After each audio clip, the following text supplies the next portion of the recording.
Also threatened by state budget cuts is a program that helps families faced with homelessness. The program is known as Home Base, and the goal is homelessness prevention. By helping families stay in their current homes, the money spent on rental assistance potentially saves money on other remedies, especially on rooms for homeless families in shelters or hotels. The program is administered by the Metropolitan Boston Housing Partnership. According to the partnership, the program is currently helping 140,000 people in the metropolitan area. Our guest from the partnership is the Executive Director, Chris Norris. Thank you very much for being with us, Chris.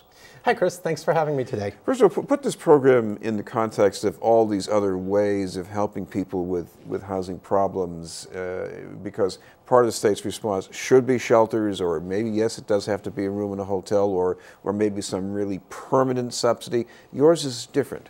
It is. I think what we're looking at in this specific program for the 1,400 families in our region is how do we have a short-term assistance to keep families out of motels and into something that's more stable, an apartment, and with that time-limited assistance, can those families then get back on their feet and move forward? Now, this program started in 2011, so that would seem to be almost a response to the economic downturn as well. That's exactly right. There were more than 1,800 families in motels when this program started, and just after a few months, that dropped down to only about 1,300. We had more than 500 families placed into apartments and out of the motel system at a cost of $1,200 a month instead of $3,000 a month. Well, people who turn to this program, what kind of problems do they usually have? It varies. We have the stories in a report we recently released was 8 different families and 8 different stories. The single father, the dual income couple with one who lost a job, families with injuries who are unable to work, and then folks that face barriers of one type or another relative to either holding a job or getting a job in the first place.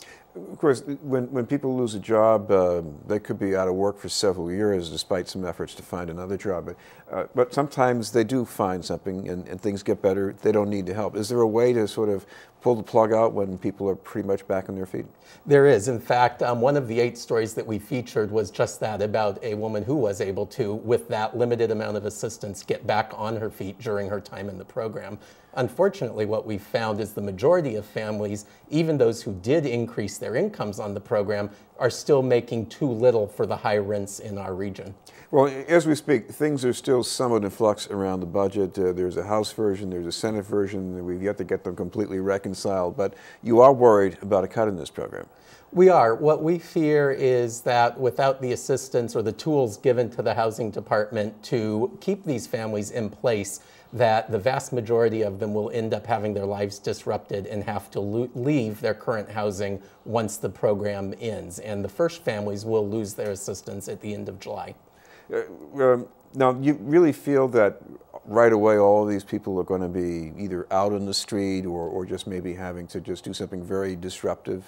We definitely do. When we looked at the numbers again for our 1,400 families, we found that 85% of them have incomes that are less than the monthly rent. Their total income is less than just the rent that they would be paying without the subsidy. So whether they end up in shelter or not is almost irrelevant. The fact is they won't be able to stay in the housing that they currently have.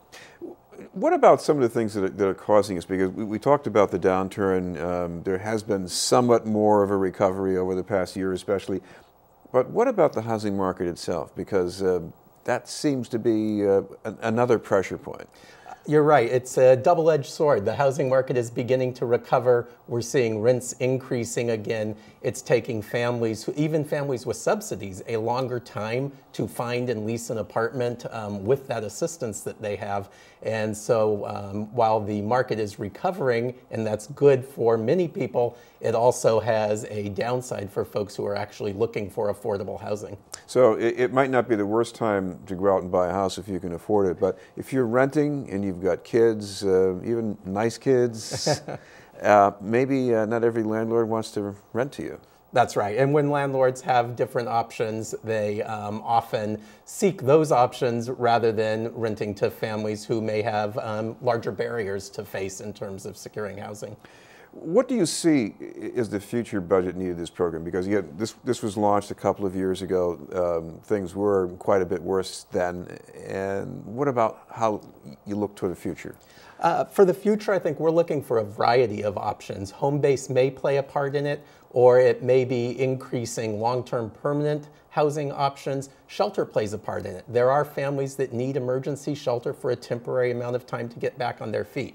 I think the concept of a housing continuum and having a variety of resources available is the answer. All right, thank you very much for being with us. You're welcome, Chris. Thank you. Chris Norris from the Metropolitan Boston Housing Partnership.